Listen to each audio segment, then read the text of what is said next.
అయితే తెలంగాణ రాష్ట్రం ఏర్పడి 12 ఏళ్లు దాటినా దేశం మెచ్చుకునే విధంగా తెలంగాణలో రాష్ట్ర తొలి ముఖ్యమంత్రి అభివృద్ధి చేసి చూపించినా తెలంగాణపై కమలం నేతలు విషం కక్కడం మానట్లేదు.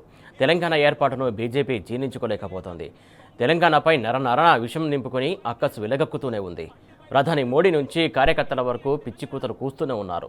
ఇటు ఈ అంశం సంబంధించి ఏదైతే తేజస్వి సూర్య చేసినటువంటి పార్లమెంటు వేదికగా తేజస్వి సూర్య చేసినటువంటి వ్యాఖ్యలకు సంబంధించి ఇటు తెలంగాణకు సంబంధించి మాజీ మంత్రి హరీష్ రావు కూడా స్పందించారు, తీవ్రంగా ఖండించారు. ఆ వ్యాఖ్యలు ఖచ్చితంగా ఆయన రిటర్న్ తీసుకోవాలి, తెలంగాణ సమాజానికి క్షమాపణ చెప్పాలని చెప్పేసి ఆయన డిమాండ్ చేశారు. అలాగే మాజీ మంత్రి బీఆర్ఎస్ వర్కింగ్ ప్రెసిడెంట్ కేటీఆర్ కూడా ఎక్స్ వేదికగా స్పందించారు. అటు తేజస్వి సూర్య చేసినటువంటి వ్యాఖ్యలకు సంబంధించి ఈ బీజేపీ నేతలకు సంబంధించి మొత్తానికి ఏదైతే విషం కక్కుతున్నారో ఖచ్చితంగా తేజస్వి సూర్య తెలంగాణ సమాజానికి ఖచ్చితంగా క్షమాపణ చెప్పాలి. అలాగే బీజేపీ స్టాండ్ కూడా ఈ వ్యాఖ్యలతోటి బీజేపీ స్టాండ్ కూడా ఏంటో తెలంగాణ సమాజానికి చెప్పాలని చెప్పేసి బీఆర్ఎస్ కేడర్ కూడా అంతా కూడా ప్రశ్నిస్తున్నటువంటి అంశం. దీనికి సంబంధించి మనతో పాటు స్పందించడానికి బీఆర్ఎస్ సీనియర్ నాయకులు వాసుదేవరెడ్డి గారు కూడా ఉన్నారు. ఆయన అడిగి తెలుసుకుందాం. వాసుదేవరెడ్డి గారు నమస్తే అండి. నమస్తే సురేష్ గారు. వాసుదేవరెడ్డి గారు, ఏదైతే ఈరోజు తేజస్వి సూర్య ఎంపీ హోదాలో పార్లమెంటు వేదికగా ఏదైతే తెలంగాణ విభజనకు సంబంధించి పాకిస్తాన్తో పోల్చడం ఏంటండి? సురేష్ గారు, ఇవాళ దాదాపు తెలంగాణ రాష్ట్రం వచ్చి పుష్కర కాలం గడుస్తున్నది. అయినా కూడా పార్లమెంట్లో లోపట బయట తెలంగాణ రాష్ట్రంపై ఇష్టం వచ్చినట్టు మాట్లాడడం ఏదైతే ఉందో ఇది తెలంగాణ సమాజం తీవ్రంగా ఖండిస్తున్నది ఈ మాటలను. ఇవాళ ఒక పక్క మహిళా బిల్లు పార్లమెంట్లో చర్చకొచ్చింది, మరో పక్క డీలిమిటేషన్ చర్చ జరుగుతున్న ఈ సందర్భంలో కర్ణాటక ఎంపీ తేజస్వి సూర్యకు తెలంగాణపై మాట్లాడాల్సిన అవసరం ఏమొచ్చిందండి? అక్కడ ఏమైనా చర్చ జరుగుతున్నదా? రాష్ట్ర ఏర్పాటుకు సంబంధించిన చర్చ ఏమన్నా పెట్టిందా లోక్సభలో? లేదు కదా. ఇవాళ జరుగుతున్న చర్చ ఏంది? ఈయన మాట్లాడిన మాటలేంది? ఇవాళ నిజంగా ఈ రాష్ట్రంలో 8 మంది ఎంపీలు కాంగ్రెస్, 8 మంది ఎంపీలు బీజేపీ ఉన్నారు. వీరు ఏం చేస్తున్నారు? గుడ్డి గుర్రాల పనులు అవుతున్నారా లోక్సభలో పార్లమెంట్ లో కూర్చొని? ఎందుకు దీన్ని ఈ వ్యాఖ్యలను వ్యతిరేకిస్తలేరు? అక్కడ కూర్చున్న వాళ్ళు ఎందుకు మాట్లాడతలేరు? ఇది ఇప్పటి నుంచి కాదండి. గతంలో ఈ దేశ ప్రధాని నరేంద్ర మోడీ గారు కూడా తల్లిని చంపి బిడ్డను వేరు చేసిందని మాట్లాడిండ్రు. ఆ తర్వాత అమిత్ షా గారు మాట్లాడిండ్రు. ఆ తర్వాత ఆంధ్రప్రదేశ్ కు సంబంధించిన పార్లమెంటు సభ్యులు మాట్లాడిండ్రు. మరి వీళ్ళందరూ మాట్లాడుతుంటే ఈ రాష్ట్రంలో ఉన్న ప్రాతినిధ్యం వహిస్తున్న తెలంగాణ ప్రాంత ప్రజల పక్షాన ప్రాతినిధ్యం వహిస్తున్న కాంగ్రెస్ బీజేపీ ఎంపీలు ఎందుకు మాట్లాడతలేరు? ఎందుకు మౌనంగా ఉంటున్నారు? ఇవాళ నిజంగా ఈ లోక్సభలో బీఆర్ఎస్ పార్టీ సభ్యులే కనుక ఉండుంటే ఇట్లా మాట్లాడే అవకాశం ఉండేనా? వెంటనే లేచి దాన్ని వ్యతిరేకించకపోనా?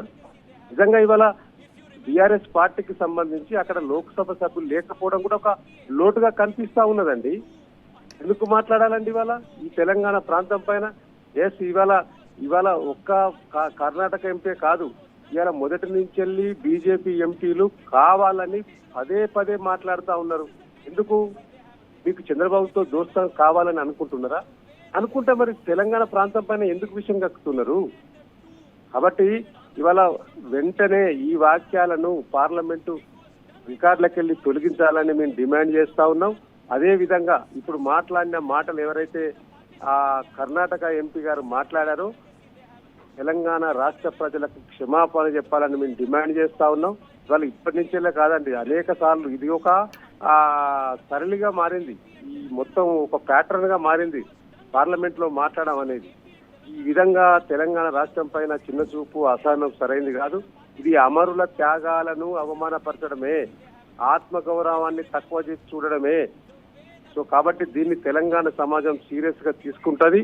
తప్పకుండా ప్రజాస్వామ్య పద్ధతిలో ఈ విషయాలన్నింటినీ కూడా తప్పకుండా వ్యతిరేకిస్తా ఉంటాం.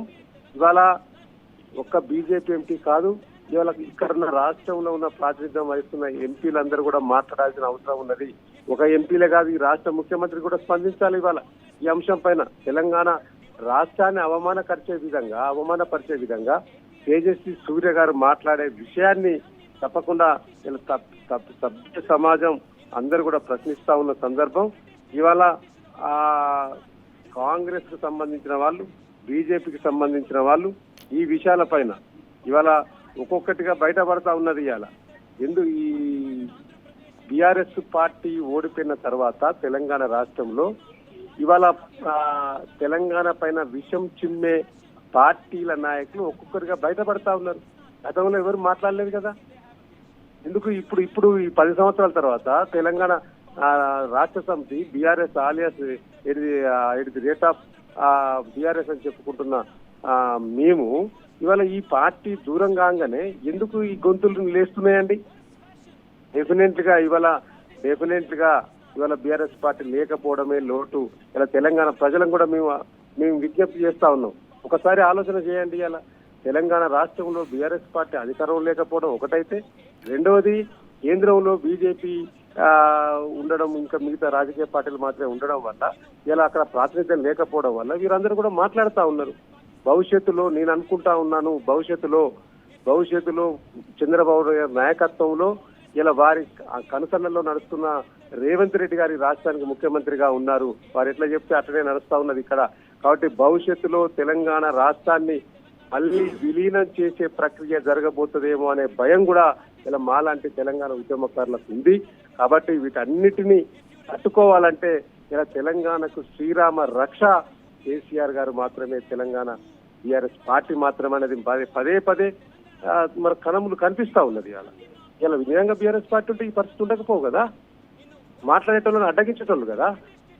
కాబట్టి మాట్లాడిన ఎంపీ మాటలను ఇలా తెలంగాణ ప్రజలు నాలుక చీరేస్తారు. డెఫినెట్ గా మరొకసారి ఏ ఎంపీ మాట్లాడినా ఇట్లాంటి వాక్యాలను తీవ్రంగా ఖండించాల్సిందే, పార్టీలకు అతీతంగా స్పందించాల్సిందే. కాబట్టి ఇవాళ తెలంగాణ రాష్ట్రంలో ఉన్న 8 మంది ఎంపీలు బీజేపీ, 8 మంది ఎంపీలు కాంగ్రెస్ వాళ్ళు వెంటనే స్పందించండి. రాష్ట్ర ముఖ్యమంత్రి గారు కూడా స్పందించాల్సిన బాధ్యత ఉన్నది. లేకపోతే భవిష్యత్తులో జరగబోయే పరిణామాలకు కేంద్రంలో ఉన్న బీజేపీ, రాష్ట్రంలో ఉన్న కాంగ్రెస్ బాధ్యత వహించాల్సి సురేష్ గారు. వాసుదేవరెడ్డి గారు, ప్రధానంగా ఏదైతే పార్లమెంట్ వేదికగానే ఆర్టికల్ 3 ప్రకారం అలాగే రాజ్యాంగబద్ధంగా తెలంగాణ ఏర్పడింది. అంటే ఇప్పుడు ఆర్టికల్ 3ని వీళ్ళు వ్యతిరేకిస్తున్నారు అనుకోవాలా, లేకుంటే రాజ్యాంగానే పూర్తిగా ఈ బీజేపీ ఎంపీలు వ్యతిరేకిస్తున్నారు అనుకోవాలా? ఒకటి గమ్మత్ ఏంటంటే సురేష్ గారు, ఇలా బీజేపీ ఎంపీలు ఇట్లా ఇష్టానుసారంగా మాట్లాడుతాం. నానాడు తెలంగాణ రాష్ట్రం కోసం కూడా బీజేపీ నుంచి వెళ్ళి సుష్మా స్వరాజ్ గారు గలమెత్తింది కదా, మాట్లాడింది కదా. ఇదే బీజేపీకి సంబంధించిన ఎల్కే అద్వానీ హయాంలో కాకినాడ తీర్మానం పెట్టింది కదా, ఒక ఓటు 2 రాష్ట్రాలని చెప్పి. మరి ఎట్లా మాట్లాడతారండి బీజేపీ ఎంపీలు ఆ విధంగా? ఇవాళ నిన్నగాక మొన్ననే కదా ఈ దేశ రాజ్యాంగానికి అధ్యక్షులుగా, రాజ్యాంగానికి ప్రతిగా నిలబడ్డ అంబేద్కర్ గారు రచించిన రాజ్యాంగంలోని ఆర్టికల్ 3 ప్రకారం తెలంగాణ రాష్ట్రాన్ని సాధించుకున్నారు కదా. మరి తెలంగాణ రాష్ట్రాన్ని ఇష్టం వచ్చినట్టు ఇవ్వలే కదా. అన్ని పార్టీల ఏకాభిప్రాయంతో పార్లమెంట్ లో ఆమోదంతో తెలంగాణ రాష్ట్రం వచ్చింది కదా. ఒక పార్లమెంట్ ఆమోదంతో వచ్చిన రాష్ట్రాన్ని అవమానపరిచే విధంగా మాట్లాడచ్చా? ఇలా ఆయన ఎంపీనా లేకపోతే ఇంకేదన్నా మాట్లాడిన మాటలు? సో కాబట్టి ఇలా ఆ ఒక్క ఎంపీ ఒక్కటే కాదండి, స్వయాన దేశ ప్రధాని మాట్లాడిండు, అమిత్ షా గారు మాట్లాడిండ్రు, చాలా మంది ఎంపీలు మాట్లాడిండ్రు. ఇది ఒక అలవాటుగా మారుతా ఉన్నది. ఈ అలవాటుగా మారకుండా ఉండాలంటే, ఇంకా ఈ యొక్క చిన్న చూపు వివక్షత పూరిత వైఖరిని వ్యతిరేకించాలంటే డెఫినెట్ గా పార్టీలకు అతీతంగా తెలంగాణ సమాజం స్పందించాల్సిందే. తెలంగాణ సమాజానికి ప్రతిగా ఉన్న ప్రజాప్రతినిధులు ఎందుకు మౌనంగా ఉంటా ఉన్నారు? వారు మాట్లాడాల్సిన బాధ్యత కూడా ఉన్నది తప్పకుండా. లేకపోతే భవిష్యత్తులో మరొక ఉద్యమం ఇప్పటికే తెలంగాణ రాష్ట్రంలో ఆనాడు ఎవరన్నా తెలంగాణ అనే పదాన్ని మాట్లాడకుంటే ఎట్లయితే ప్రదర్శనలు చేసినామో, నిరసన ర్యాలీలు చేసినామో, మరొక ఉద్యమం అయితే తప్పకుండా తెలంగాణ రాష్ట్రంలో వస్తుంది ఇట్లానే మాట్లాడితే. ఎందుకంటే భవిష్యత్తులో ఈ తెలంగాణ రాష్ట్రాన్ని విలీనం చేస్తారేమో, హైదరాబాద్ ను గుంజుకుంటారేమో, ఈ రాష్ట్ర రాజధాని లేకుండా చేస్తారేమో ఒక కుట్ర జరుగుతూ ఉన్నదండి. ఇవాళ చంద్రబాబు నాయుడు ఏజెంట్ గా పనిచేస్తా ఉన్నాడు రాష్ట్ర ముఖ్యమంత్రి రేవంత్ రెడ్డి గారు. సో కాబట్టి భవిష్యత్తులో ఏదైనా జరగవచ్చు. బీజేపీ ఇది బడే బై చోటే బై అని చెప్పిన ఈ రేవంత్ రెడ్డి గారు ఏదైనా చేయవచ్చు. చంద్రబాబు నాయుడు గారు చెప్పినట్టే చేస్తా ఉన్నారు కదా, ఎందుకు మాట్లాడతలేదు? సో కాబట్టి మాట్లాడాల్సిన అవసరం అయితే కాంగ్రెస్ పార్టీ పైన ఉన్నది. తప్పకుండా బీజేపీ నాయకులు కూడా స్పందించాలి ఈ అంశం పైన. తప్పకుండా బీజేపీ ఒక స్టేట్మెంట్ రిలీజ్ చేయాల్సిన బాధ్యత కూడా వారిపైన ఉన్నది. వాసుదేవరెడ్డి గారు, ముఖ్యంగా ఇక్కడ ఏదైతే తెలంగాణ నుంచి ఉన్నటువంటి ఎంపీలు, కాంగ్రెస్ ఎంపీలు కావచ్చు, బీజేపీ ఎంపీలు కావచ్చు, ఇప్పటివరకు కూడా స్పందించలేదు. పార్లమెంట్ వేదికగా స్పందించలేదు, బయట కూడా స్పందించలేదు. ఎందుకు ఇంత వాళ్ళు అంతా సైలెన్స్గా ఉన్నారనుకోవాలి?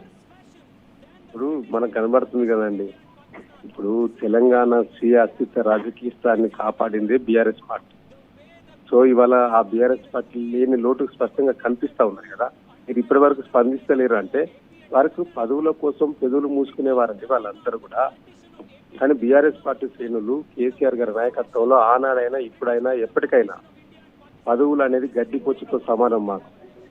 కానీ ఇలా పదవులే పట్టుకొని పదవుల కోసం పెదవులు మూసుకొని పదవుల కోసం ఎంతకైనా దిగజారే నాయకత్వం ఇలా ఉండడం దురదృష్టకరం, కళ్ళ ముందు ఉండడం. కాబట్టి వారు ఇలా స్పందిస్తలేరు. స్పందించకుంటే డెఫినెట్ గా స్పందించకుంటే రేపు భవిష్యత్తులో పెద్ద ఉద్యమం ఇట్లాంటి దాని మీద రాబోతుంది.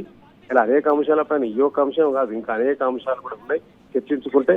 కాబట్టి ఈ రాష్ట్రంలో ఉన్న కాంగ్రెస్ బీజేపీ ఎంపీలు ఆ పార్టీ నాయకత్వం వెంటనే స్పందించాలని మేము డిమాండ్ చేస్తా ఉన్నాము. రైట్ అండి వాసుదేవ్ రెడ్డి గారు, థ్యాంక్ యూ సో మచ్. మొత్తానికి ఏదైతే పార్లమెంటు వేదికగా ఎంపీ చేసినటువంటి వ్యాఖ్యలకు సంబంధించి బీఆర్ఎస్ క్యాడర్ మొత్తం కూడా సీరియస్ అవుతుంది. ఖచ్చితంగా పార్లమెంటు వేదికగా పార్లమెంట్లో కూడా ఆ వ్యాఖ్యల్ని రికార్డు నుంచి తొలగించాలి. దాంతో పాటుగా ముఖ్యంగా ఆ ఎంపీ ఖచ్చితంగా క్షమాపణ చెప్పాలి తెలంగాణ సమాజానికి అని చెప్పేసి ఇక్కడ బీఆర్ఎస్ క్యాడర్ డిమాండ్ చేస్తుంది.